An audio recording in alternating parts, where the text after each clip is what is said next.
हरे कृष्ण। सभी भक्तों का स्वागत है हमारे इस साप्ताहिक सत्संग कार्यक्रम में, भगवद गीता क्लास में। तो हम पिछले कई दिनों से एक सीरीज के ऊपर चर्चा कर रहे थे, जहां पर भगवान कृष्ण एक आदर्श प्रस्थापित करने के बारे में जोर दे रहे थे और कितना महत्वपूर्ण है इसके बारे में कृष्ण बताते हैं। यहाँ तक कि कृष्ण कहते हैं कि अगर मैं भी इसको पालन नहीं करूंगा, इस आदर्श स्थिति को, तो समाज का नाश हो जाएगा। इस प्रकार से कृष्ण अपने उदाहरण से, जनक महाराज के उदाहरण से समझाते हैं। तो पिछले श्लोक में कृष्ण खास कर ऐसे उदाहरण दे रहे हैं कि जिस प्रकार से व्यक्ति आसक्त भौतिक कार्यों से, सकाम कार्यों से जिस प्रकार से व्यक्ति आसक्त होकर कार्य करता है, उस व्यक्ति के जैसे तुम अनासक्त होकर कार्य करो। तो इस उदाहरण से कृष्ण बता रहे हैं कि आसक्त व्यक्ति जितनी तीव्रता से आसक्त रहता है, उतनी तीव्रता से अनासक्त व्यक्ति अनासक्त रहने की कोशिश करे। इस प्रकार से कृष्ण एक भौतिक उदाहरण देकर कहते हैं। और रूप गोस्वामी आचार्यगण समझाते हैं कि भगवान के प्रति हमारी रुचि और आसक्ति, आकर्षण उस प्रकार से हो जिस प्रकार से कोई प्रेमिका अपने प्रियकर को मिलने के लिए आकर्षित रहती है, उत्साहित रहती है, उतनी तीव्रता से भगवान के प्रति मेरी तीव्रता है, मेरा आकर्षण है, वो भगवान बढ़ाइए। और संत कवि अभंग में ऐसे बताते हैं कि जो भगवद गीता कोर्स में जिसको हम बताते हैं कि 5 इंद्रियों के प्रति जो जीव आसक्त है उसका कैसे नाश होता है, तो उसमें पतंग का उदाहरण देते हैं। पतंग अग्नि के प्रति कैसे आकर्षित होता है, तो उस प्रकार से उदाहरण देते हैं विष्णु का कि वैसे भगवान मेरे प्रति, मेरा आपके प्रति आकर्षण होना चाहिए, प्रेम होना चाहिए, जिसके कारण, जिससे मैं आपके प्रति बिना कोई बंधन के, बिना कोई रोक टोक के आपके प्रति, आपके पास आ पहुंचूं। तो कृष्ण पिछले श्लोक में बता रहे हैं कि कैसे अभक्त या कैसे सकाम कर्म में आसक्त होता है, उस प्रकार से तुम अनासक्त हो। लेकिन उस आसक्त के जो व्यक्ति है, उस आसक्त व्यक्तियों के साथ अनासक्त व्यक्तियों का अगर दोनों को एक जगह पर रहना है, तो दोनों का संबंध किस प्रकार से होना चाहिए। क्योंकि बहुत बार ऐसे प्रवृत्तियां देखी गई हैं कि कोई अगर आसक्त व्यक्ति है, उनमें अगर अनासक्त व्यक्ति अगर रहता है, तो वो उनके प्रति एक तो शुष्कता के जैसे व्यवहार करेगा, एक तो भावुकता के रूप में व्यवहार करेगा। शुष्कता में उसका हृदय कठोर हो जाएगा और दूसरों के प्रति असंवेदनशील रहेगा, और जिसके कारण दूसरों के प्रति अपराध और दूसरों के हृदय को ठेस पहुंचाना, इस प्रकार से वो कार्य उसके हाथ से हो जाएगा। और अगर कोई व्यक्ति भावुक हो जाता है ऐसे लोगों के साथ में, तो वो अपने अनासक्ति के स्तर पर ज्यादा समय तक टिक नहीं पाए, और वो भी व्यक्ति कैसे हो जाएगा, इस श्लोक में जैसे बताया गया है, कर्म संगी नाम, कर्म के प्रति संगी या कर्मी व्यक्ति के साथ संग करना वो शुरू कर देगा। तो इसलिए कृष्ण कहते हैं कि वो दोनों चीजों को बैलेंस रखते हुए, आसक्त के साथ, आसक्त व्यक्ति के साथ रहते हुए कैसे संवेदनात्मक हमको रहना चाहिए अनासक्त व्यक्ति को, उसके बारे में आज के श्लोक हमको समझाते हैं, संगी। और उसके लिए कृष्ण पहले जो उदाहरण दिए थे, जिसमें जनक महाराज का उदाहरण देखिए, जैसे जनक महाराज इस प्रकार से रहे और लोगों के साथ, और जैसे स्वयं मैं, ऐसे कृष्ण कह रहे हैं, स्वयं मैं भी उस प्रकार से लोगों के साथ रह रहा था, लोगों के साथ व्यवहार कर रहा था, तो उस प्रकार से तुम भी रहो। जनक महाराज जैसे अपने राज्य में रह रहे थे, राज्य में रहते हुए अनासक्त थे वो, लेकिन फिर भी भौतिक कार्य कर रहे थे। जैसे क्योंकि कोई कार्य करते हुए, अगर समझो कोई आध्यात्मिक कार्य कर रहे हैं, वो आध्यात्मिक कार्य करते समय वो व्यक्ति खुद अगर उसका पालन कर रहा है और उसके सामने अगर दूसरों को देखता है कि दूसरा व्यक्ति वो पालन अगर नहीं कर रहा है, तो एक तो वो अगर सुपीरियर है, उच्च स्थान पर है, तो दूसरों को निम्न देखने की उसकी भावना हो जाती है। कृष्ण ये बता रहे हैं। तो जिस प्रकार से युधिष्ठिर महाराज के राज्य में एग्जाम्पल ऐसे कि युधिष्ठिर महाराज के राज्य में उन्होंने एकादशी सबके लिए कंपलसरी किया था। तो कुछ प्रिंसिपल है भौतिक एक कार्यकलापों में कि, लेकिन राजा होने के कारण, क्योंकि राजा वैष्णव होने के कारण दूसरों को कंपलसरी कर सकता है कि आप इसका उस हिसाब से पालन करो, एकादशी पालन करने के लिए लगा। लेकिन युधिष्ठिर महाराज केवल एकादशी पालन करने के लिए उनको लगा सकते हैं, लेकिन एकादशी पालन करते हुए वो व्यक्ति किस भावना से एकादशी का पालन करे, इसके ऊपर युधिष्ठिर महाराज का कंट्रोल नहीं है। एकादशी कंपल्सरी कर सकते हैं, इसलिए वो भ्रमण भी करते थे। एक व्यक्ति मिला उनको जो पानी भर रहा था, ऐसा एग्जाम्पल है। तो उनको तुरंत पूछा उन्हें, पानी आज निर्जल है? तो लिखा नहीं, ये मेरे पशुओं के लिए है। तो बाह्य चीज है वो दिखाई देती है कि एकादशी निर्जल कर रहा है, लेकिन उद्देश्य ये है एकादशी निर्जल करने का कि भगवान को संसिद्धिम हरितोषणम, भगवान को संतुष्ट करना। लेकिन अगर वो उसका उपयोग अलग चीजों के लिए कर रहा है, कैसे? कुछ प्राप्त करने के लिए। कृष्ण तो बोलते हैं काम सर्व काम व मोक्ष काम उदारति, कुछ भी प्राप्त करना चाहते हो तो मेरे पास आ जाओ, मैं दे दूंगा। तो भगवान के पास जाकर मांग रहे हैं वो, भगवान ये एकादशी पालन कर रहा हूं, इसका जो भी कुछ मोल होता है वो मोल हमें थोड़ी सी इंद्रिय तृप्ति के रूप में दे दो। जैसे वो घर में जो बर्तन होते थे उसका मोल लगा देते नहीं, पुराने बर्तन ले लो, उसका मोड़ कितना आता है वैसे, तो जो बनाया हमने ऑस्टेरिटी उसका, ये इसका इतना लाभ है तो हमको देते। तो उसको हम कार्य या विधि कंपलसरी कर सकते हैं, लेकिन विधियों के पीछे उसकी जो भावना है उसको हम कंपलसरी नहीं कर सकते। पिछले श्लोक में ये बताया गया था कि असक्त व्यक्ति के जैसे अनासक्त व्यक्ति ने आचरण करना चाहिए। तो अनासक्त व्यक्ति जिस प्रकार से आचरण कर रहा है, अभी उसके इंटेंशन के प्रति भी हमको संवेदनशीलता कितनी अच्छे से बरतनी चाहिए, उसके बारे में सतर्क रहना आवश्यक है।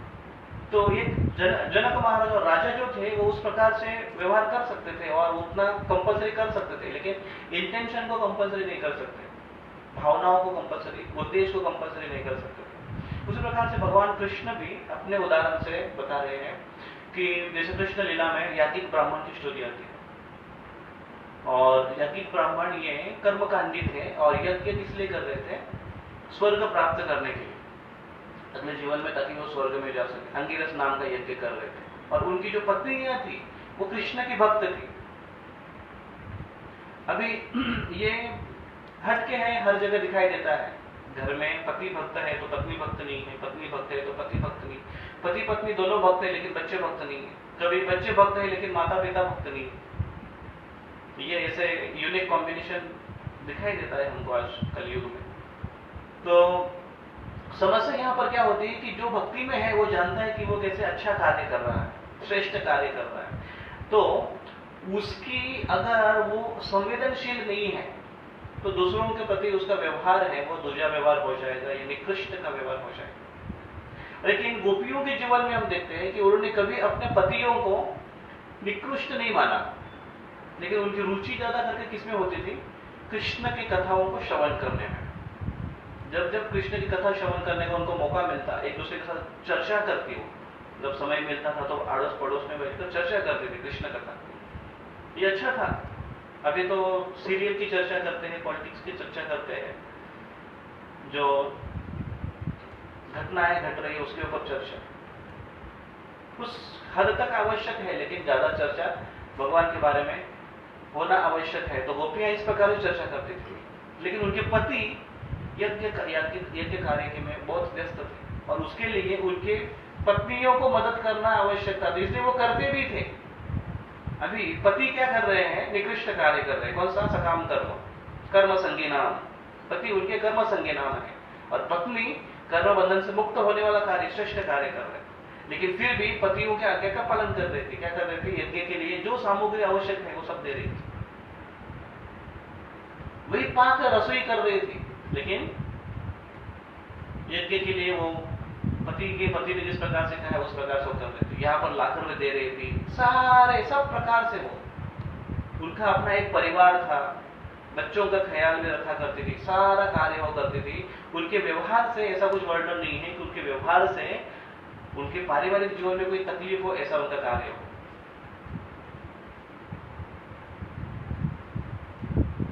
दूसरे तरफ अगर देखेंगे यज्ञ ब्राह्मण की तरफ, तो जो ब्राह्मण थे वो कर्मकांडी थे, वो जानते थे ये कर्मकांड हम लोग कर रहे हैं, वो ये भी जानते थे कि हम ये ऊंचे ध्येय को प्राप्त नहीं, लेकिन केवल स्वर्ग को प्राप्त करने के लिए हम कर रहे हैं, इंद्रिय तृप्ति के लिए कर रहे हैं, वो जानते थे।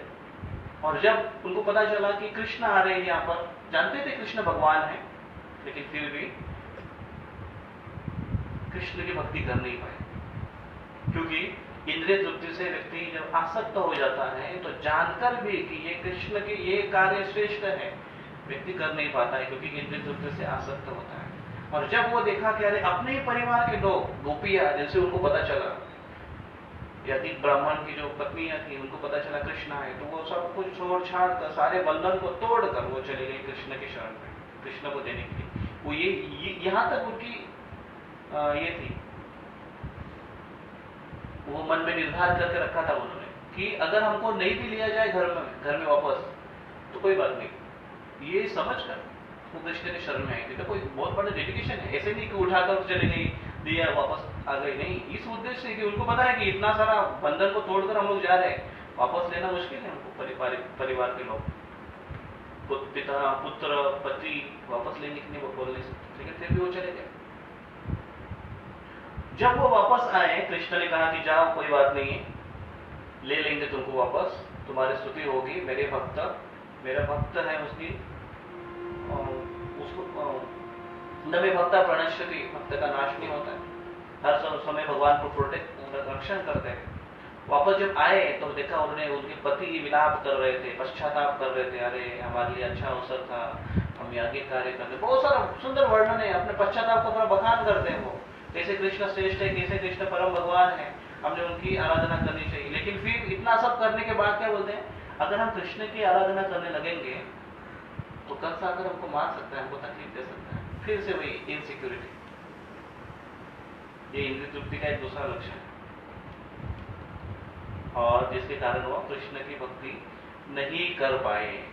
तो दोनों उदाहरण से, जनक महाराज के भी उदाहरण से, राजाओं के उदाहरण से, जो अर्जुन को समझाने के लिए आवश्यक है, कृष्ण स्वयं अपने उदाहरण से ये समझाते हैं कि कैसे संवेदनशीलता और कैसे उसका जो उद्देश्य है उसको हम संवेदनशील रूप में उसको हम उसका फेथ वहां पर डिस्ट्रॉय नहीं कर सकते हैं, नष्ट नहीं कर सकते हैं, और उस व्यक्ति को हम डिस्टर्ब नहीं कर सकते जो जिस कार्य में लगा हुआ है, उनकी भावनाओं को हम बदल नहीं सकते। जैसे वो युधिष्ठिर महाराज का हमने उदाहरण लिया, उस व्यक्ति भले कर्तव्य कर रहा है लेकिन उद्देश्य को हम बदल नहीं सकते। वही कृष्ण तो ये कृष्ण पहले जो एग्जाम्पल दिए हैं कि आदर्श इस प्रकार से मैंने प्रस्तावित किया है, कृष्ण की लीला से आदर्श प्रस्तावित हुआ है, जनक महाराज के उदाहरण से आदर्श प्रस्तावित हुआ है। कभी वो जबरदस्ती नहीं करते थे उनके राज्य में। हाँ, जो व्यक्ति जिस स्थान पर है उनको और बढ़ने के लिए वो बढ़ावा दे सकते हैं, उनको कोशिश कर सकते हैं ताकि वो ऊपर बढ़े। देखो, राजाओं का कर्तव्य क्या है कि कोई व्यक्ति अगर बदमाश है तो उसको सजा दे सकते हैं, कोई व्यक्ति अगर धार्मिक तत्वों का पालन नहीं कर रहे तो उसको कंपल्सरी कर सकते हैं। लेकिन कोई व्यक्ति धार्मिक तत्वों का पालन करते हुए अधिकृत वे अगर इंद्रिय तृप्ति करना चाहता है तो राजा उसको रोक नहीं सकता है। जैसे देवताओं की उपासना करना, वो धार्मिक कार्य कर रहा है, तो धार्मिक कार्य कर रहा है, अगर उद्देश्य, जैसे हमने एकादशी का उदाहरण दिया, धार्मिक कार्य कर रहा है लेकिन उद्देश्य उसका अलग हो सकता है, वो किसी को पता नहीं चलता, उसके इंटेंशन को कोई चेंज नहीं कर सकता है। इसलिए कृष्ण ये आज का उदाहरण दे रहे हैं हमको आज के श्लोक में, श्लोक नंबर 26 में, कि कैसे हमें ऐसे व्यक्तियों के साथ बड़े संवेदनशीलता से व्यवहार करना चाहिए, उनके साथ डील करना चाहिए। तो आइए दोहराते हैं आज का श्लोक, पीछे दोहराइए। न बुद्धि भेदम जनयेत अज्ञानां कर्म संगिनां जोषयेत् सर्वकर्माणि विद्वान् युक्तः समाचरन्। न बुद्धि भेदम जनयेत अज्ञानां कर्म संगिनां जोषयेत् सर्वकर्माणि विद्वान् युक्त समाचरन्। न बुद्धि भेदम जनयेत अज्ञानां कर्म संगिनां जोषयेत् सर्वकर्माणि विद्वान् युक्तः समाचरन्।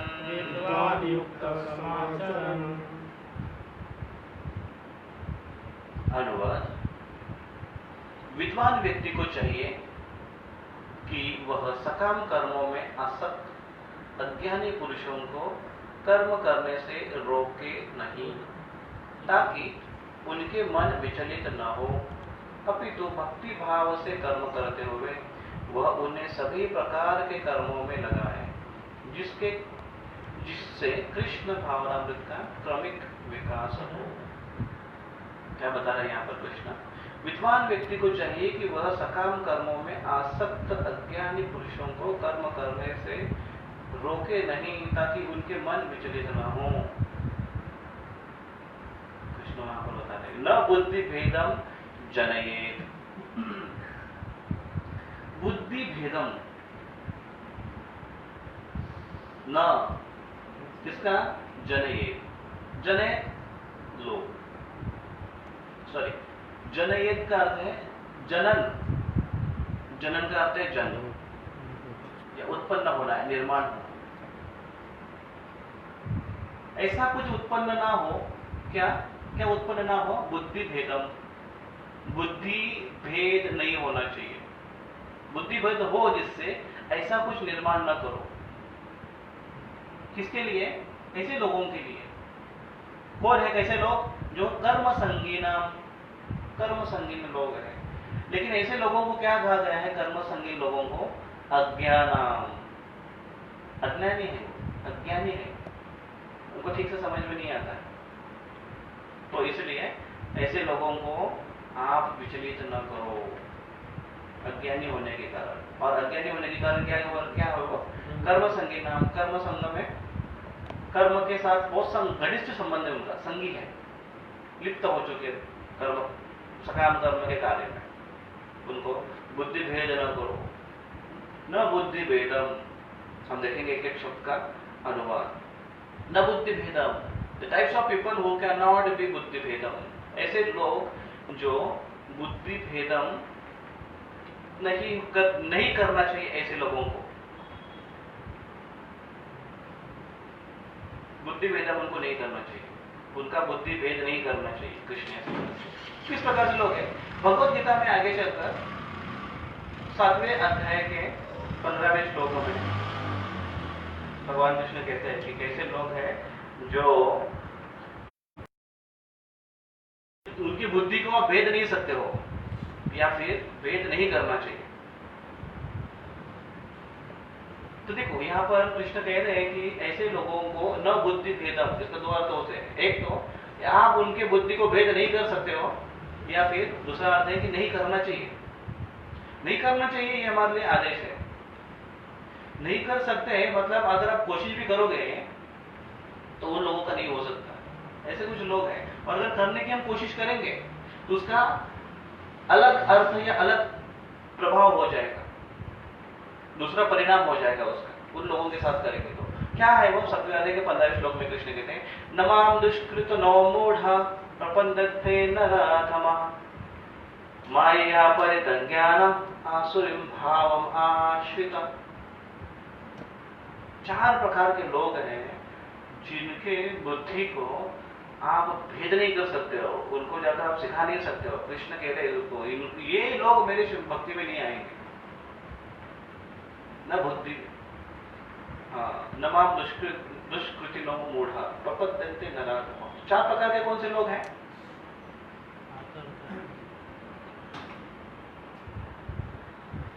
मूढ़ा, नमाम दुष्कृतिनो मूढ़ा प्रपद्यन्ते नराधमः मायया अपहृत ज्ञान और आसुरीम भावमाश्रिता। तो कौन कौन है? मूढ़ा, नराधमा, माया अपहृत ज्ञान और आसुरी भाव जिसके पास है। ऐसे लोग इनके बुद्धि को प्रिक नहीं कर सकते, छेद नहीं कर सकते, भेद नहीं सकते ऐसे लोग। क्यों? एक तो वो मूढ़ा है। मूढ़ा व्यक्ति, प्रभुपाद जी तात्पर्य में बताते हैं मूढ़ा व्यक्ति कैसे होता है। कहते वो मूर्ख होता है और वो ऐसा गधे के जैसा काम करते रहते। उद्देश्य काम करना है और काम कर कर अपने आप को बस सेटल करना है। कितने साल के लिए? 50-60 साल के लिए सेटल करना है। उसके बाद उसके सेटल छूट जाते हैं, कहां पर जाएगी पता नहीं है। तो वो केवल दिन रात मेहनत करते रहेगा, बहुत मेहनत करते रहेगा। ऐसे व्यक्ति को प्रभुपाद कहते हैं, कृष्ण कहते हैं ऐसे व्यक्ति को मूढ़ा। प्रभुपाद जी बहुत बार प्रवचन में ऐसे बड़े हेवी शब्दों से बोलते हैं, क्यों गधे के जैसे काम कर रहे हो? काफी बार प्रभुपाद बोलते हैं सर, ये कोई मनुष्य जीवन का काम है क्या? इतना मेहनत करना, इतना। एक बार एक शिष्य आकर कंप्लेन कर रहे थे प्रभुपाद के पास। वो बोलते कि आपके शिष्य हैं वो सेवा नहीं करते, ठीक से ज्यादा काम नहीं करते। तो प्रभुपाद कह रहे थे कि हम बड़े व्यक्ति के बड़े बाप की बच्चे हैं, वो ज्यादा काम नहीं करते, सब उनको बताया। तो भक्त है वो कौन है? ऑफकोर्स उनको तो काम करना चाहिए। कृष्ण खुद कहते हैं कि बिना काम का पेट भी नहीं भरेगा। ऑफकोर्स उनको काम करना चाहिए, सेवा करना चाहिए, लेकिन उसका भी उसकी कुछ मर्यादा है। जितना उतना आवश्यक है, जितना उसने करना चाहिए, उसके अलावा ज्यादा नहीं करना चाहिए। वो दिन रात अगर मेहनत करते रहेगा, दिवाचरण है राजन कुटुंब भरने नवा, दिन केवल कार्य करना है, पैसा कमाने के लिए कार्य करना है, रात्रि में केवल अनुभव करने के लिए या निद्रा करने के लिए केवल समय बिताता है। इस प्रकार से उसका जीवन केवल इसी में चलते रहता है। और ऐसा काम करते करते ऐसा व्यक्ति मर जाता है। ऐसे व्यक्ति को अगर जाकर कोई बताए कि जीवन का उद्देश्य केवल कर्म करना नहीं है, जीवन का उद्देश्य है भगवत धाम की प्राप्ति करना, भगवान के पास जाना, तो क्या बोलेगा? एक तो मूढ़ा है वो, एक तो क्या बोलेगा? अरे मरने के बाद तो भगवान के पास ही जाना है ना, तो अभी से इतना आप लोग परेशान क्यों है? अगर आप उनको बोलोगे कि ये भौतिक जगत दुखालयम अशाश्वतम है, तो वो बोलेगा बिल्कुल नहीं लग रहा है ऐसा कि हम दुखालय में और अशाश्वत है। वो बोलता है कि हम आनंदी है। कभी कभी अभी है ऐसे कुछ लोग जो अपने जीवन में सेटल है, लाइफ उनकी अच्छी है, पैसा अच्छा खासा है, अच्छा व्यवहार जीवन चल रहा है उसको जीवन में समझ में नहीं आता है कि दुखालय और शाश्वतम ये क्या है, क्यों दिखाई देता? दुखालय उसको समझ में नहीं आता है। एक चीज समझ में आएगी लेकिन अशाश्वतम, अभी उसका सुख है वो शाश्वत नहीं है, आगे चलकर उसमें जीवन में तकलीफ आने वाली है और वो अशाश्वत बदलते रहेंगे, वो उसको समझ में आएगा। तो ऐसे व्यक्ति को अगर जाकर आप समझाने की कोशिश करेंगे तो वो व्यक्ति मानेगा नहीं, क्योंकि वो कर्मवादी व्यक्ति है। अगर आप उसको समझाएंगे भगवान की भक्ति करो तो वो बोलता है कि नहीं, कर्म करो। और आपको भगवद गीता का श्लोक सुनाएगा। कौन सा श्लोक सुनाएगा? कर्मण्यवाधिकारस्ते महाफलेषु कदाचन। देखो भगवद गीता में बोला है कर्म करो, कर्म करना चाहिए। कृष्ण बोलते कर्म करो, इसलिए हम लोग कर्म कर रहे हैं, ऐसा उदाहरण देगा। और समझने की कोशिश नहीं करेगा किस प्रकार से कर्म करना आवश्यक है, क्योंकि काम करने वाला वो मूढ़ा व्यक्ति है, अज्ञानी व्यक्ति है। तो इसलिए ऐसे व्यक्ति के पास जाकर अगर हम, इसमें क्या होगा बताए क्या? अगर हम बहुत कोशिश करेंगे तो क्या होगा? कृष्ण बोलते हैं न बुद्धि कृतम, जने न बुद्धि, एक तो क्या नहीं कर सकते हो, या तो नहीं करो। नहीं कर सकते हो कैसे? मूढ़ा को आप बुद्धि विदम नहीं कर सकते हो, उसके विश्वास को आप ढीला नहीं कर सकते हो। कैसे? एक तो अगर आप बहुत कोशिश करेंगे, उससे क्या होगा, प्रॉब्लम क्या होगा उससे, एक तो वो विचलित हो जाएगा अपने स्थान से। दूसरा, अगर वो उसको हम प्रचार कर रहे और कोशिश कर रहे और अगर वो नहीं हुआ तो हमारे अंदर फ्रस्ट्रेशन आएगा। बहुत बार तो ऐसे होगा कि हम इतना कोशिश करें, कभी वो अगर उसमें निष्णात हो तो हमको उसकी परिभाषा देखकर या उसकी लाइफस्टाइल देखकर हमारा विचार बदल सकता है। हमको लगता है कि यार सही में मैं गलत रास्ते में भटक रहा था, ये आदमी सही है, वो हमको खींच कर ला सकता है, क्योंकि वो उसके रास्ते में बहुत पक्का है, मूढ़ा है।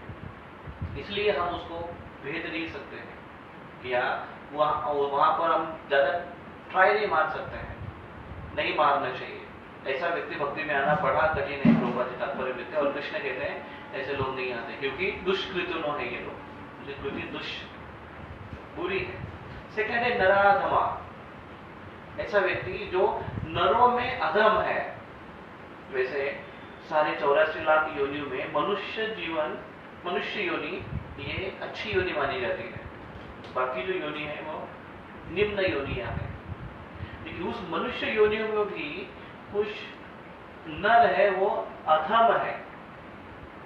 एक तो अभी इसमें अधम में आप कास्ट के ऊपर नहीं जा सकते, कास्ट ये सब नहीं बताया गया है, लेकिन मेजरली कास्ट अगर कुछ ऐसे निम्न कास्ट हो, निम्न जाति हो, निम्न समाज हो, तो ऐसा निम्न समाज मतलब निम्न उसकी कार्य क्षमता, निम्न उसकी विचार सरणी, निम्न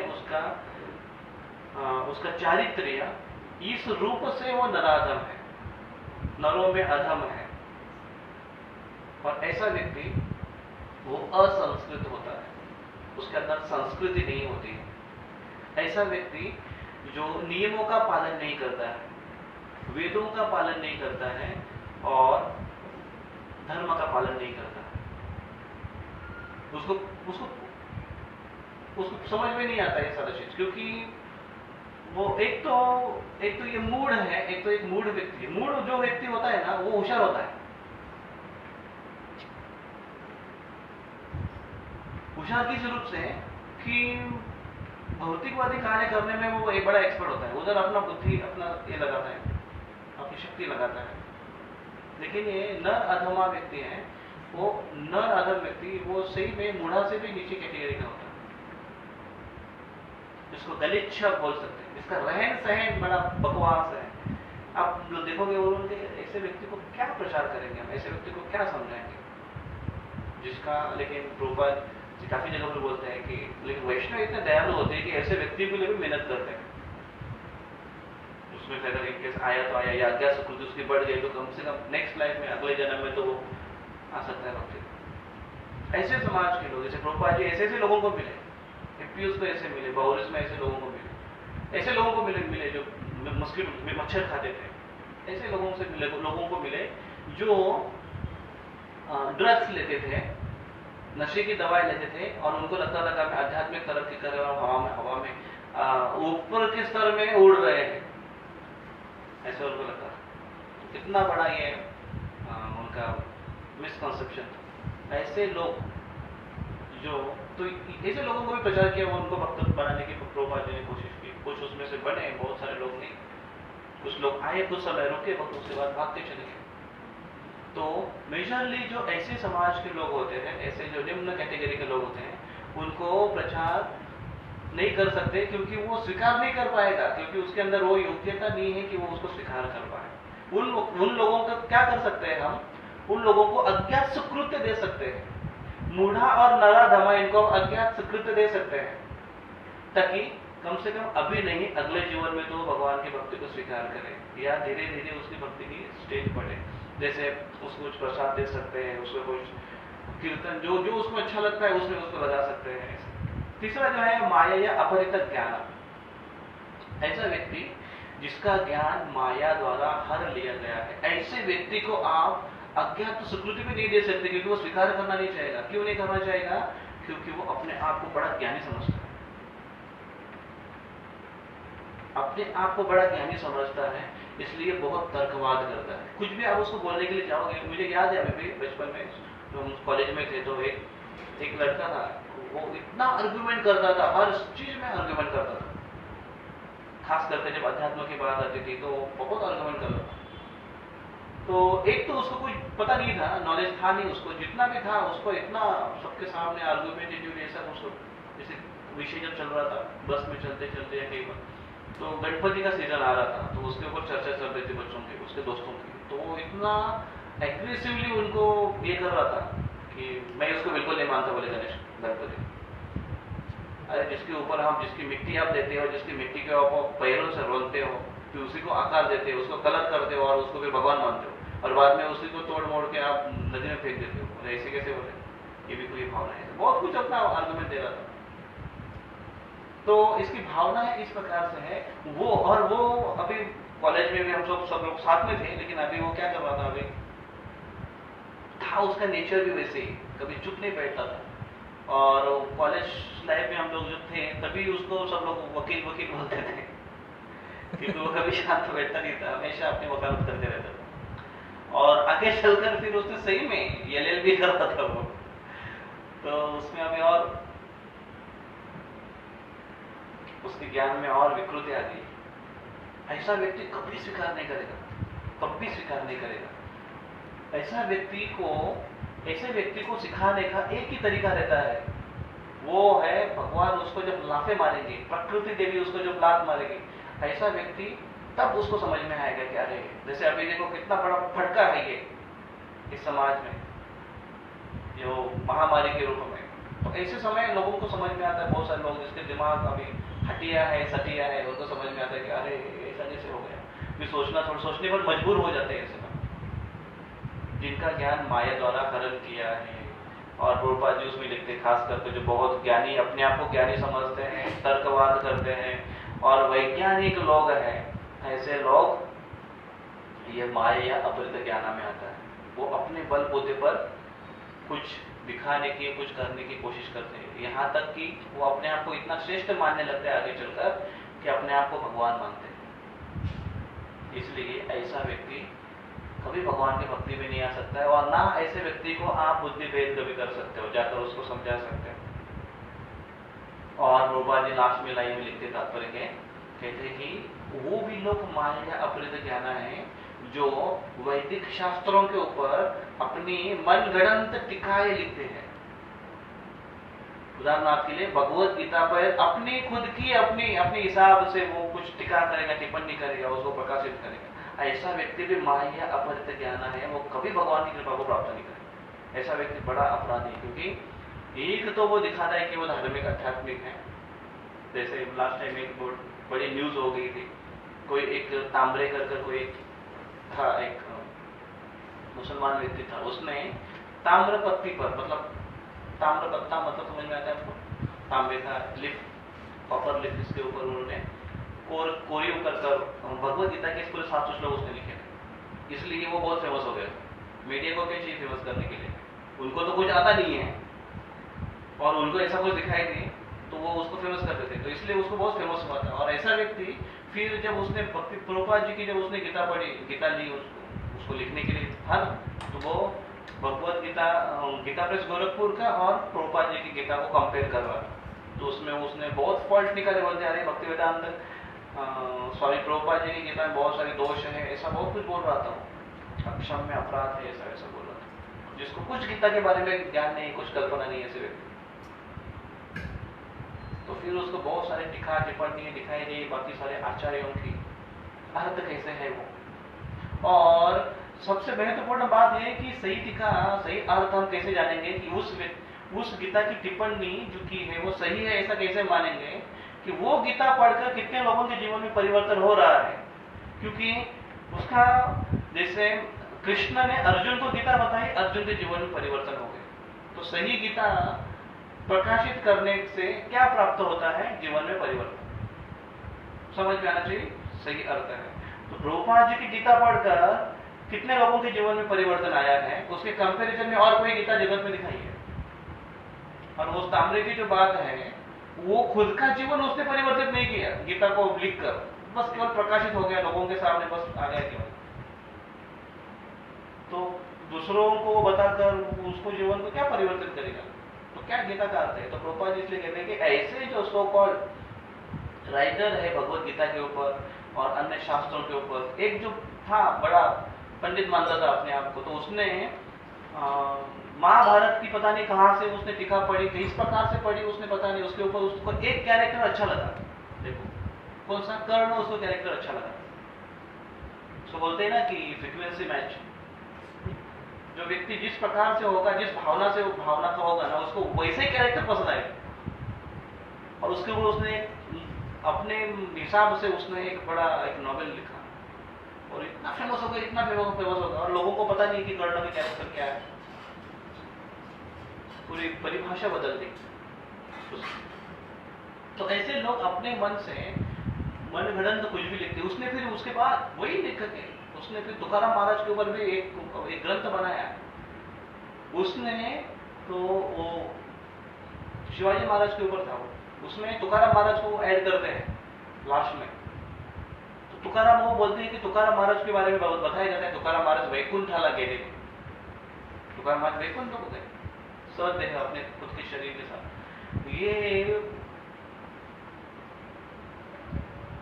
क्या नाम उसको यूज करो, ये महाशय इसने क्या लिखा, तुकाराम महाराज ये वैकुंठ में नहीं गए, तुकाराम महाराज का मर्डर हुआ। और किसने किया मर्डर? ब्राह्मणों ने तुकाराम महाराज का मर्डर किया, क्योंकि तुकाराम महाराज ब्राह्मणों के पोल खोल करते थे। पोल खोल मतलब ब्राह्मण जो स्मार्ट ब्राह्मण थे। तो ऑफकोर्स तुकाराम महाराज ने सबके ऊपर टीका की है, ऐसे नास्तिकों के ऊपर भी टीका की है जो ये लिख रहा है, ब्राह्मणों के ऊपर भी टीका करे जो स्मार्त है, और ये सारे जो कैटेगरी हम देख रहे हैं यहाँ पर, मूढ़ा नराधम माया, सबके ऊपर तुकाराम महाराज ने टीका की, क्योंकि सही पंथ वो बता रहे हैं। ये बोल रहा है कि ब्राह्मणों ने तुकाराम महाराज का मर्डर किया और उनको जमीन के नीचे गाड़ दिया, और जमीन के नीचे गाड़ने के बाद उसके ऊपर उन्होंने कंपाउंड कर दिया। तो कंपाउंड का जो ये होता है, जो लकड़ियां जो पहले ये करती, लकड़ियां नहीं क्या, कांटेदार की झाड़ियों को ऐसा कंपाउंड करते थे ना पहले।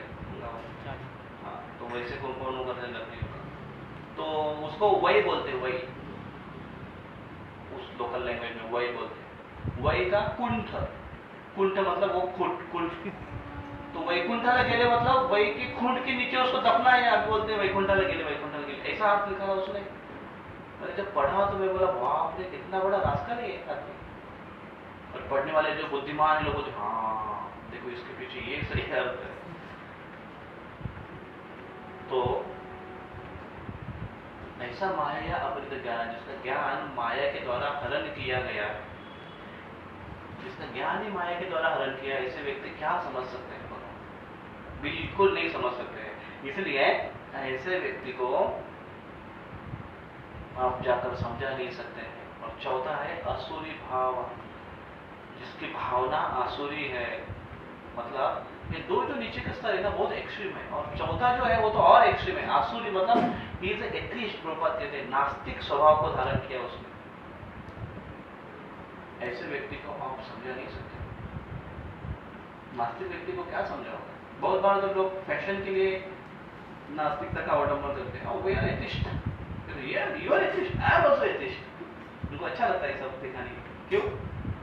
वो फैशन है एथिस्ट, नास्तिकता। भगवान को नहीं मानते, भगवान के अस्तित्व को नकारते हैं। जो भी कुछ चल रहा है वो ऐसे ही चल रहा है, प्रकृति के द्वारा चल रहा है, नैसर्गिक चल रहा है, और हम जो करेंगे अपने दम पर करेंगे, उसी के ऊपर भरोसा रखने वाले लोग।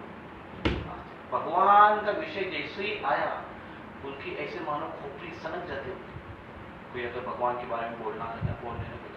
तो नास्तिकों में भी टाइप्स होते हैं, कुछ होते हैं बॉर्न एथिस्ट, कुछ होते हैं कि सर्कमस्टेंशियल एथिस्ट। बॉर्न एथिस्ट मतलब उसका स्वभाव ही ऐसे बना हुआ है। जैसे ये था शिशुपाल था, इज अ बॉर्न एथिस्ट।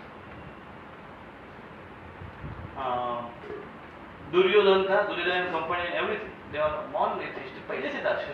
लेकिन जय श्री राधा मोहन। लेकिन शकुनी ये सर्कमस्टेंशियल एथिस्ट बना। ऑफकोर्स पहले से उसके इंक्लिनेशन होगा, लेकिन अभी परिस्थिति आ गई, इसलिए होगा। परिस्थिति क्या आ गई? परिस्थिति उनकी क्या आ गई कि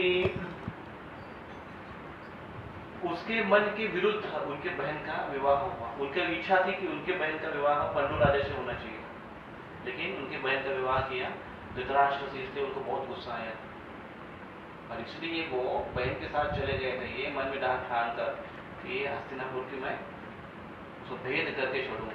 है ना, कभी महाराष्ट्र में, भारत में भी ऐसे है ना कि जो भारत में रहते हुए भी, भारत का खाते हुए भी भारत के ऊपर ही वो बोलते हैं कि हम इसके टुकड़े टुकड़े करेंगे।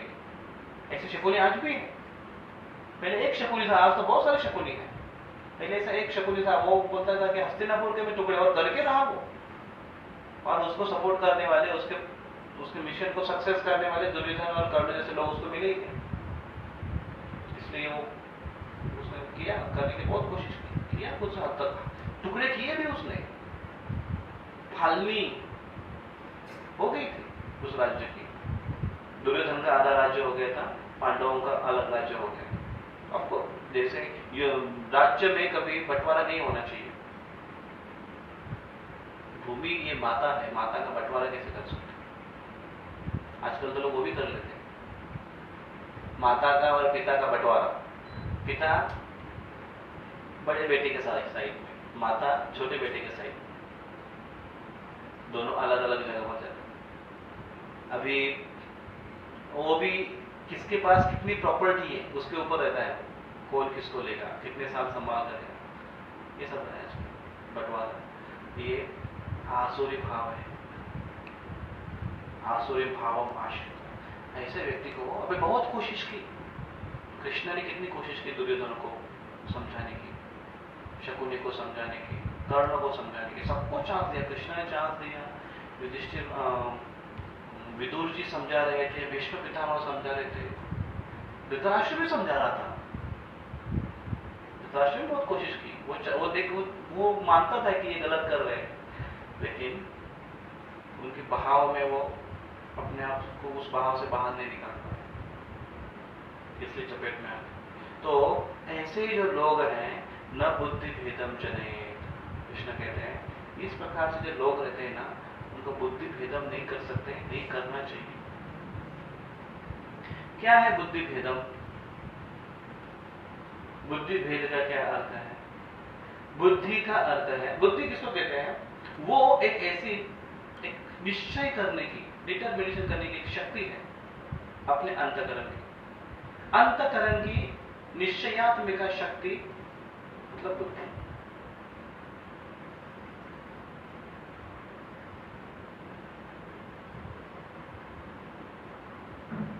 और भेद इसका अर्थ हुआ जिसमें आप छिद्र कर सकते हो, जिसमें परिवर्तन ला सकते हो। और परिवर्तन ये शब्द है ना, वो एक्चुअली कन्वर्जन के लिए है।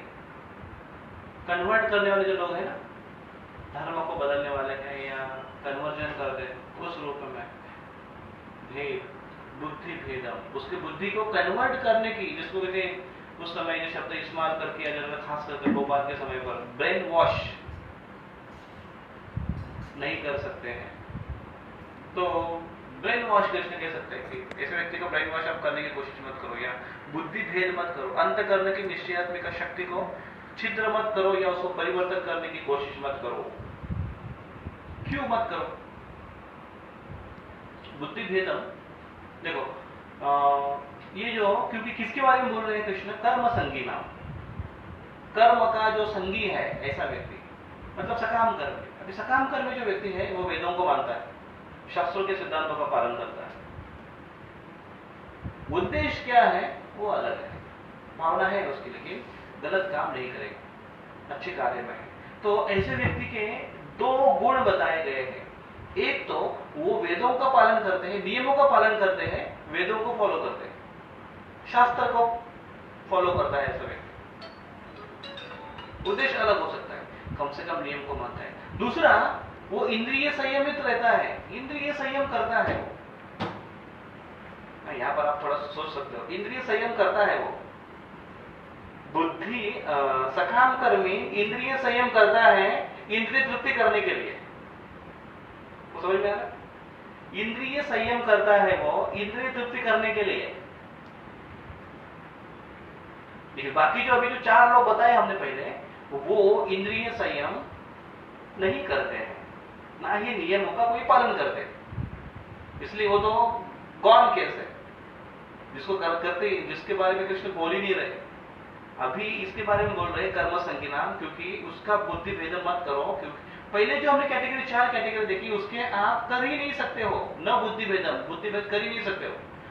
इस रूप में अभी कर्म संज्ञान के बारे में कृष्ण कह रहे हैं नहीं करो, बुद्धि भेद न करो। क्या बुद्धि भेद? अंतःकरण के निश्चयात्मक शक्ति को छिद्र मत करना या उसको परिवर्तन करने की कोशिश मत करना। क्योंकि एक तो वो नियमों का पालन करने वाले होते हैं, वेदों को मानने वाले होते हैं। दूसरा ये होता है कि वो इंद्रिय संयमित करते हैं, भले इंद्रिय संयम उनका इंद्रिय तृप्ति के लिए हो। इंद्रिय संयम इंद्रिय तृप्ति के लिए कैसे? श्रावण महीने का पालन करेंगे, दाढ़ी नहीं कटेंगे, मूछ नहीं कटेंगे, बाल नहीं कटेंगे, रोज 2 बार स्नान करेंगे, तपस्या है ना। केवल दिन में 1 टाइम खाएंगे शाम को, जो भी कोई है उनका टाइम डिसाइड किया है, श्रावण महीना। तो 1 महीना भर पूरा श्रावण, और उसके बाद गटारा मोशन। और श्रावण महीने का जो पालन किया है, वो पालन किस लिए किया है? कुछ व्रत है, कुछ मांग है, कुछ डिमांड है, इंद्रिय तृप्ति है, तो नियमों का पालन कर रहे हैं। जैसे श्रावण महीना हुआ, चतुर्मास हुआ, देवियों का उपवास हुआ, गणेश जी का उपवास हुआ, 16 सोमवार हुआ, जो भी कुछ वैदिक अनुष्ठान है, उसके लिए तपस्या की आवश्यकता है, इंद्रिय संयम का आवश्यकता है। लेकिन किस लिए? इंद्रिय संयम किस लिए? इंद्रिय तृप्ति के लिए। लेकिन अगर समझो, अभी यहां पर अगर हम उदाहरण दें कि ऐसा व्यक्ति, कर्म संज्ञ नाम जो व्यक्ति है, कि मानो वो ज्ञान रूपी इस नाव में बैठकर अज्ञान रूपी भव सागर से तर कर बाहर जा रहा है। ऐसे उसके ज्ञान रूपी नाव को अगर कोई छिद्र मार देता है, भेद करता है, तो उसकी नाव डूबकर उस अज्ञान रूपी समुद्र में समाप्त हो जाएगी। ऐसे व्यक्ति की बुद्धि का भेद अगर करने की कोशिश की, तो क्या हो सकता है? उसके जो 2 उसके अच्छे कार्य हैं, उसमें डिस्टर्बेंस आ सकता है, बाधा निर्माण हो सकती है। इसलिए कृष्ण कहते हैं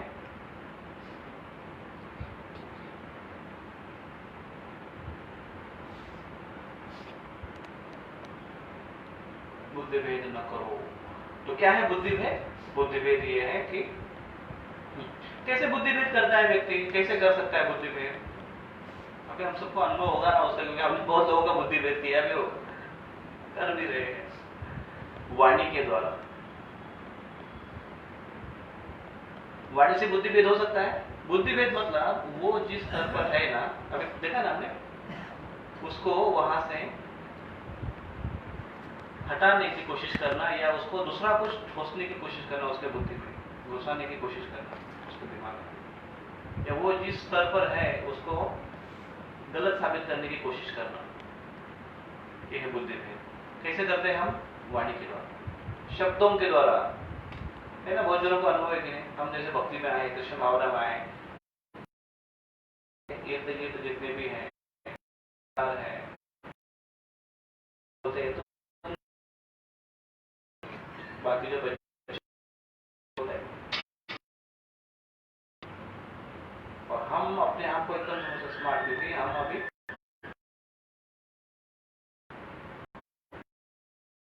नेशनल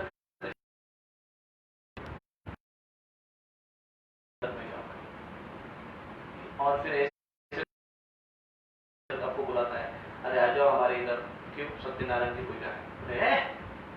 सत्यनारायण शब्द बोले पहला पूरा भागवतम पढ़ा, पूरी गीता पढ़ी, लेकिन सत्यनारायण जैसा शब्द ही नहीं है। नारायण पढ़ा है हमने, सत्य भी पढ़ा है, लेकिन दोनों को एक जगह हमने कभी नहीं देखा और नहीं ऐसी पूजा कभी रिकमेंड की है। बहुत लोग इसके ऊपर बात भी करते, बात भी करते, जाना चाहिए कि नहीं जाना चाहिए, कोई अगर बुलाए तो करना चाहिए कि नहीं करना चाहिए, ऑथेंटिसिटी क्या है उसकी, उसके ऊपर बहुत सारी चर्चा होती है। गणेश पूजा, दुर्गा पूजा, शिव पूजा, आदिशक्ति पूजा, ऐसे समय पर बाप रे ऐसा आर्गुमेंट चलता है को लेकर, ऐसा हम आर्गुमेंट करते हैं, इस प्रकार से बोलते हैं। और बहुत बार तो प्रवचन में भी इसे सुनने को मिलता है कि कुछ लोग अगर देवी देवताओं के ऊपर अगर समझो उसको बुलाया, गणपति है, सार्वजनिक गणपति है, उसको बुलाया, चलो प्रभु जी आ जाओ प्रवचन देने, प्रभु जी ने चालू कर दिया अपना। देवी देवताओं की जो पूजा करते हैं भगवान कृष्ण कहते हैं कि वो सारे मूर्ख हैं। तो लोग बोले कि इसको हमने बिठाया, हमें मूर्ख है सही में, इसको बिठाया क्यों यहाँ पर। से अगर हम शब्दों का इस्तेमाल करें, और बहुत बार तो प्रभुपाद के शब्दों को, उनकी तीव्रता को लेकर हम कभी कभी बोलते हैं कुकर सुकर के जैसे, क्यों जीवन वेस्ट कर रहे हो, like you are like a dog and hogs, why you are wasting your life. किस प्रकार से वाणी के द्वारा बहुत बार भक्तों में भी ऐसी चर्चा होती है एक दूसरे के साथ। हमने कांदा रसून बंद कर दी, सामान बंद हो गया, किसके सामने बोलेंगे, उसी के सामने बोलेंगे जो खा रहा है बेचारा, वो कंट्रोल करने की कोशिश कर रहा है, उसे नहीं हो रहा है, उसी के सामने जाकर बोलेंगे जानबूझकर। या फिर चाय कॉफी, अरे वो तो कब का छूट गया हमारा, जिस दिन भक्ति में आ गए ना, मंदिर में आ गए, पहले दिन एक प्रवचन सुना, माला लेकर गए, दूसरे प्रवचन में आया चाय सब कॉफी बंद, तीसरे प्रवचन में आया प्यार दर्शन बंद, पांचवें प्रवचन में हम गायब हो गए थे, दूसरे दिन गए थे, छठे प्रवचन में आ गए, छठे प्रवचन में आ गए आज बोलने के लिए आपको कि हमने कैसे कैसे हमारी तरक्की कैसे कैसे हो गई। ऐसा भक्त कितने प्रवचन अटेंड करेगा और कितने सत्संग में आएगा पता नहीं, लेकिन कैसे हमारे शब्द होते हैं। बहुत बार तो सेंसिटिविटी जो इतना आवश्यक विषय है कि हम कहां पर किस व्यक्ति के सामने कैसे शब्दों को प्रकट कर रहे हो, बहुत आवश्यक है। अरे कोई व्यक्ति अगर उसका पालन नहीं कर पा रहा तो उसके सामने ऐसी बात हमने नहीं करनी चाहिए जिससे उस व्यक्ति को बुरा लगे। जैसे प्रभुपाद कितने सेंसिटिव है, देखो प्रभुपाद जी बहुत बार बोलते थे कि कैसे वेजिटेरियन, नॉन वेजिटेरियन, मांस मछली, इसके बारे में प्रभुपाद बहुत स्ट्रांगली बोलते थे ऐसे लोगों को। लेकिन कभी कभी तो देखो, एक बार कैसे हुआ कि प्रभुपाद जी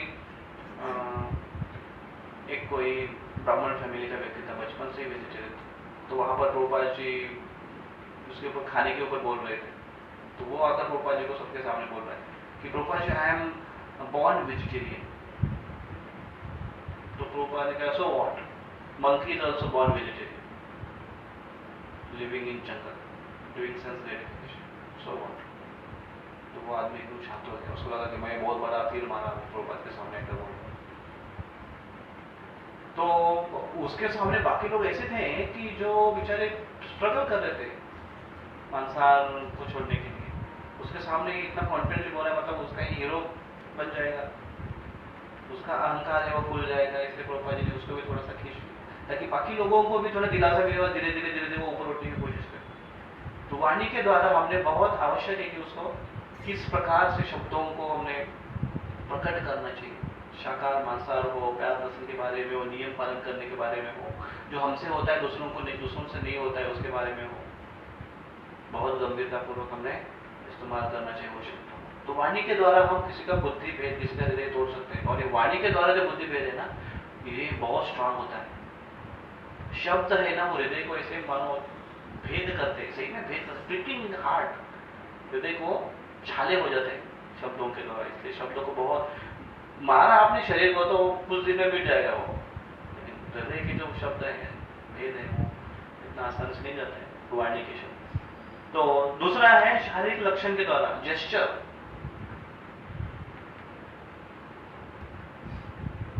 हाँ, वाणी के द्वारा मैं आपको एक बताना था मेरा, हम पहले जैसे प्रचार करते थे तो एक हम लोग एक हमारा एक टीचिंग कोर्स था, टीटी टीचिंग टेस्ट में, उसमें एक जो व्यक्ति था वहीं से मुंबई से मेरा रोड से आया, अच्छा खासा हफ्ता खड़ा, तो वो क्वेश्चन कर रहा था कि प्रभु जी वहाँ पर टीचिंग ट्रेनिंग के बारे में बता देते कैसे कैसे अप्लाई करना चाहिए, समझाना चाहिए लोगों को, लोगों का इंटरेक्टिव सेशन कैसे देना चाहिए।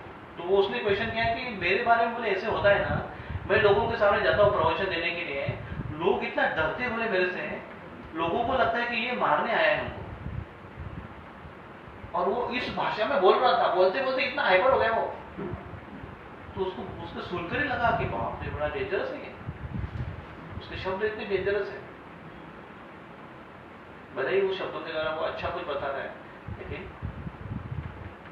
वाणी की जो सौम्यता है वो प्रकट नहीं कर रहा। मैं एक बार बस पार्टी में था, बुक डिस्ट्रीब्यूशन गया था, मैं और राजगोपाल को हम लोग गए, सर हम 2 लोग रहते थे। हम लोग जब ये लगाया, गांव में जाते थे, गांव में लोग जमा होते थे एक जगह पर, स्टॉल लगाते थे, जोर जोर से अनाउंसमेंट करते थे और फिर आगे चलते थे। तो हमारा एक रूल्स रहता था, ऐसे हम आपस में डिसाइड किया, एक दिन अल्टरनेट डे हम ड्राइविंग करते थे और अल्टरनेट डे हम अनाउंसमेंट करते थे। तो मेरा टर्म था अनाउंसमेंट करने का और मैंने लिया। बहुत सारे लोग जमा हुए थे, जो जो से अनाउंसमेंट चालू किया, भगवद गीता ऐसी ये वो ये। शुरुआत में हमारा एक अलग एक वो रहता था, एक फॉर्मेट रहता था हमारा, उसको एक बार डन डन डन कर दिया, उसके बाद फिर सब लोगों को दिखाना चालू। तो ऐसा भगवद गीता ने ये वो फोटो दिखाया, ऐसे वैसे एकदम पहला ही था वो बोली, पहला ही दिन था, पहला ही गाँव था सब, और ऐसे बोला तो कोई आए ही नहीं। लोग उतने सारे बैठे, कोई मंदिर के बाजू में बैठा है, कोई उधर कट्टे पे बैठा है, उधर बैठा है, ऐसे बैठा है, कोई बीड़ी फूक रहा है, कोई इधर रहा है। बोला अरे मंदिर कम से कम स्टार पर था, आपके गाँव में आए, कम से कम हाथ तो लेकर देखो तो सही, कुछ तो पूछो, हम अपने गाँव में आए इतने दूर से, तो नहीं आ रहे। फिर से बोलना चालू कर दिया, ऐसे ऐसे कम से कम आकर देखो, हाथ लगाओ, गीता को हाथ भी लगा दे तो इतना फायदा होता है, ऐसे वैसे होता है। फिर भी एक भी नहीं आ रहा है। 2-3 लोग आए, थोड़ा देखा रखा, चले गए, और फिर पता नहीं क्या हो गया, ऐसा हाइपर हो गया, ऐसा बोलने लगा। भगवद गीता पढ़ने से हमको पता चलता है मनुष्य जीवन का उद्देश्य क्या है, सही क्या है, गलत क्या है, हमको समझ में आता है। भगवद गीता ऐसा प्रामाणिक शास्त्र है जो हमको भगवान कृष्ण हमको समझाते हैं कि कैसे हमारा जो कुकर सुकर का जैसे जीवन है उससे हम उबर सकते हैं, और कैसे हम भगवत धाम जा सकते हैं। और ऐसे शब्दों के द्वारा शब्दों को प्रयोग हो रहा था, और राजगोपाल को देख रहे थे, क्या हो गया इसको, ऐसे स्ट्रॉन्ग वर्ड में बोल रहा था। फिर हमने गाड़ी पैक की, हम निकले वहां से, रास्ते में जाते से ऐसा हंस रहे थे। तो बोला कि क्या बात है, बहुत स्ट्रांग हो गया था उस समय, बोलते समय ऐसा हुआ कि ऐसे शब्द इतने निकल रहे थे। तो मैं तो उस समय समझ नहीं पाया था कि ऐसा हो रहा है, लेकिन बाद में जब उन्होंने याद दिलाया तो मैं बोला हाँ ऐसे होना चाहिए। उसका फायदा तो कुछ होने वाला नहीं है, हमें अपने आप को तकलीफ होने वाली है, और एक अलग इंप्रेशन जा रहा है। तो इसलिए तब हमको समझ में आया कि नहीं, वाणी का प्रयोग बहुत सावधान पूर्वक करना चाहिए। भले लोग ले न ले कोई बात नहीं, हम अपने हिसाब से प्रेजेंट करेंगे। अच्छा लगा ठीक है, नहीं लगा ठीक है। अभी अच्छा लगा, अभी केवल थोड़ी भावना होगी, अगली बार कैसी जगह दे देंगे। तो इसलिए दो सावधान हमने की।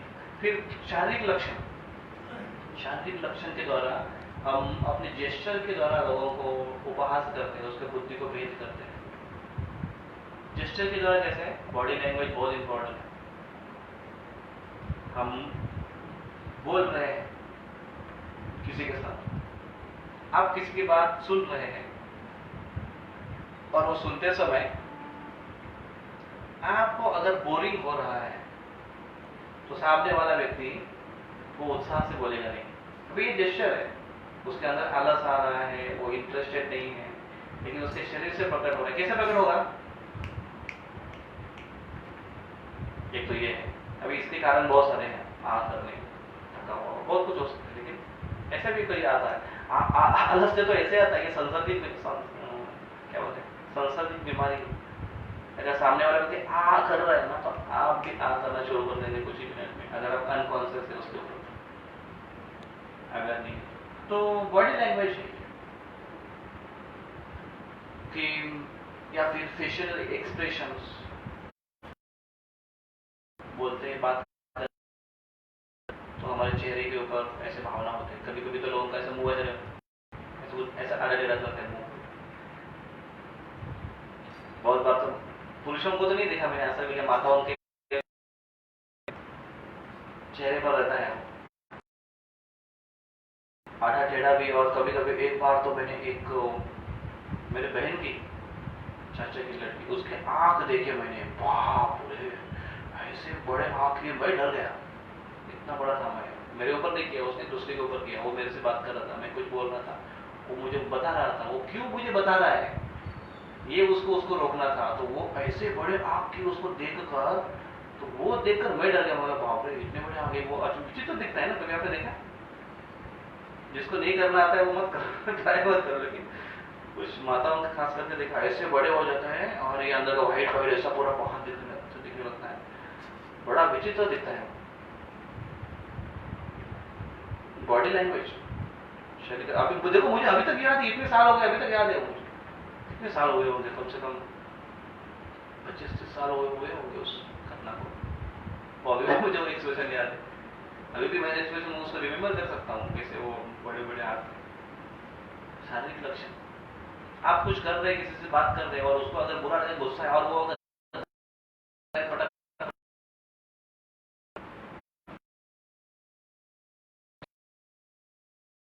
आ रहा है आपके ऊपर, क्या आपको क्या हो गया इसको? या फिर बात करते करते कुछ लोगों को आदत होती है, देखो हाथ ऐसा झाड़ने की, हाथ पटक ऐसे ऐसे करने की, तो ऐसा बॉडी लैंग्वेज है। और दूसरा मैं आपको कॉमन बताऊंगा बॉडी लैंग्वेज जो सबको पसंद नहीं है, ये है कि ये उंगली दिखाना। दिखाकर अगर बात करोगे तो उसका क्या समझता है आपने? तू इसके ऊपर तो कितने झगड़े हुए।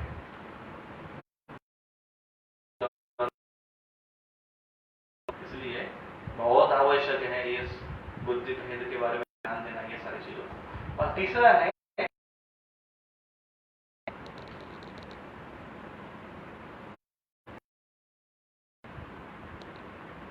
मन के द्वारा हम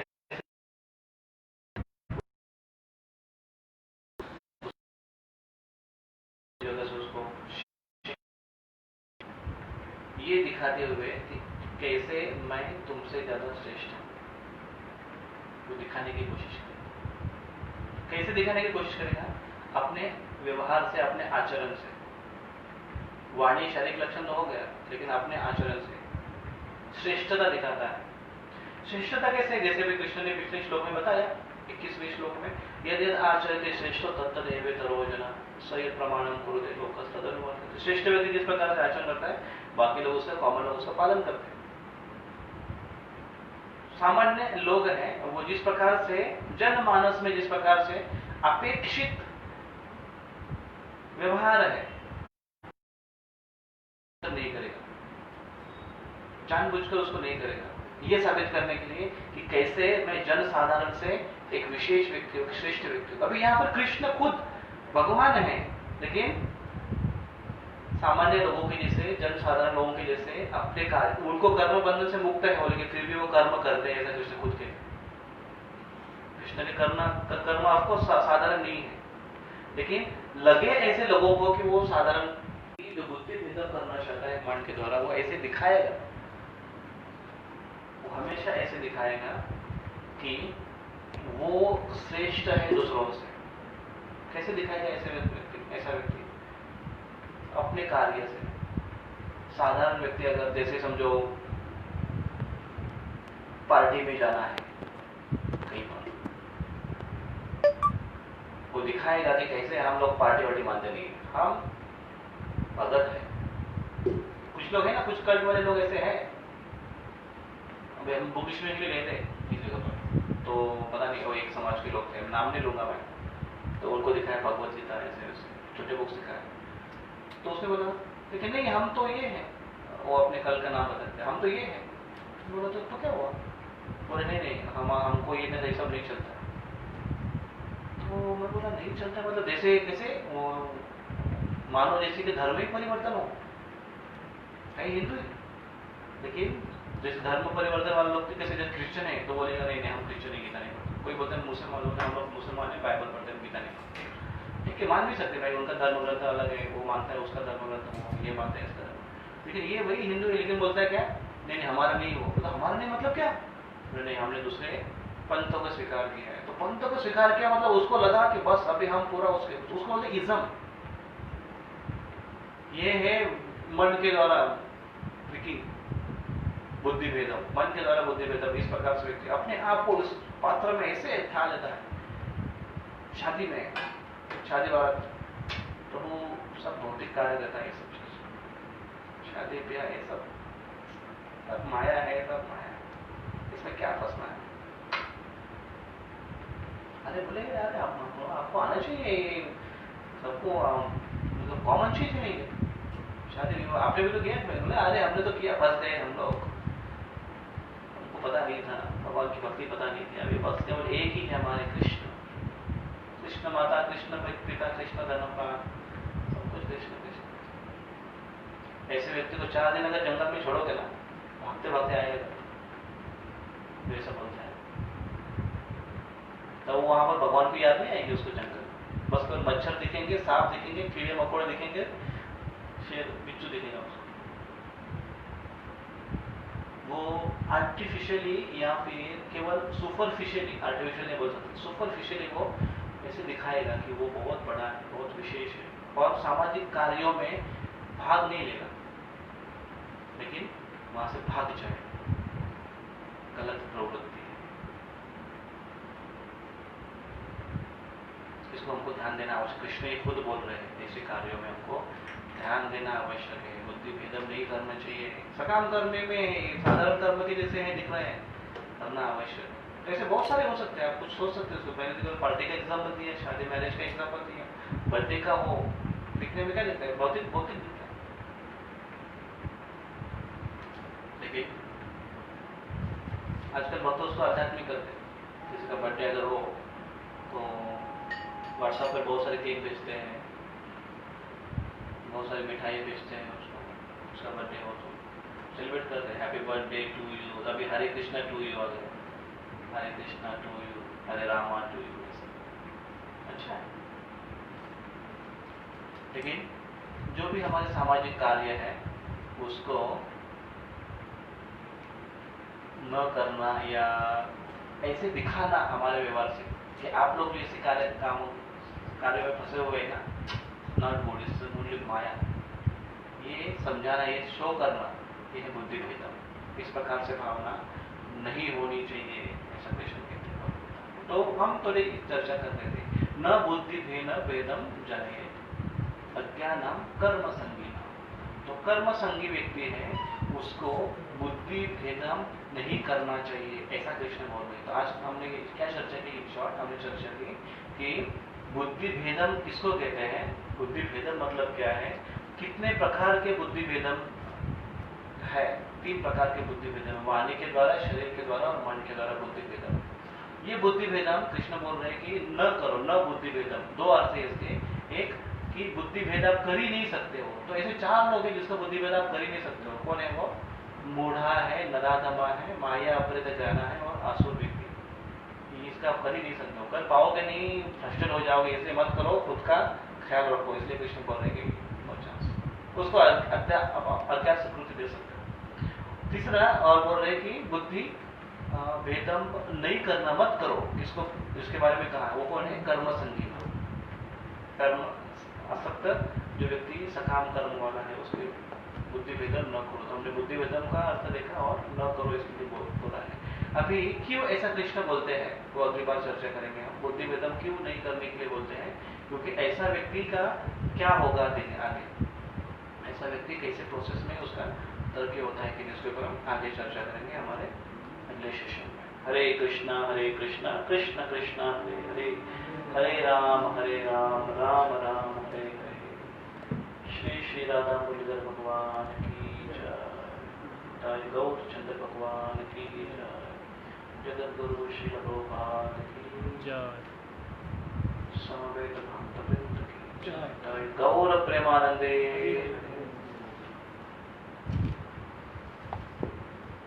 कोई प्रश्न इसमें? आई होप कोई प्रश्न नहीं होगा।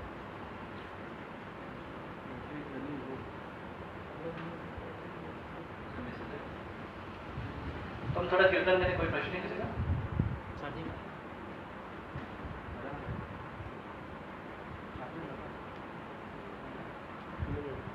थोड़ा कीर्तन करेंगे 10-5 मिनट।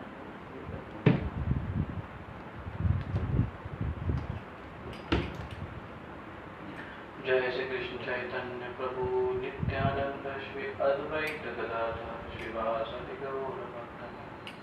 हरे कृष्ण कृष्ण कृष्ण हरे हरे, हरे राम राम राम हरे हरे।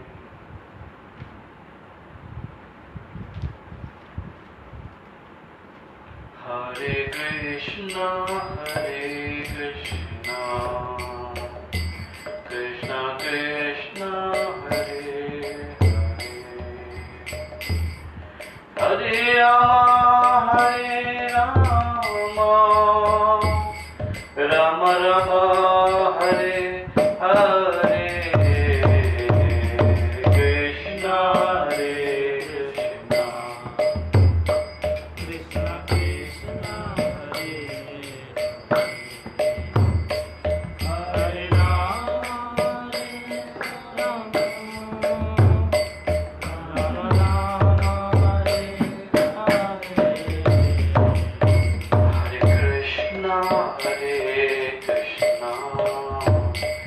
कृष्ण कृष्ण हरे हरे, हरे राम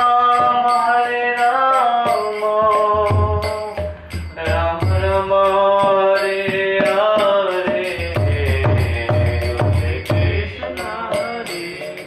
कृष्ण कृष्ण कृष्ण हरे हरे, हरे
हरे कृष्ण।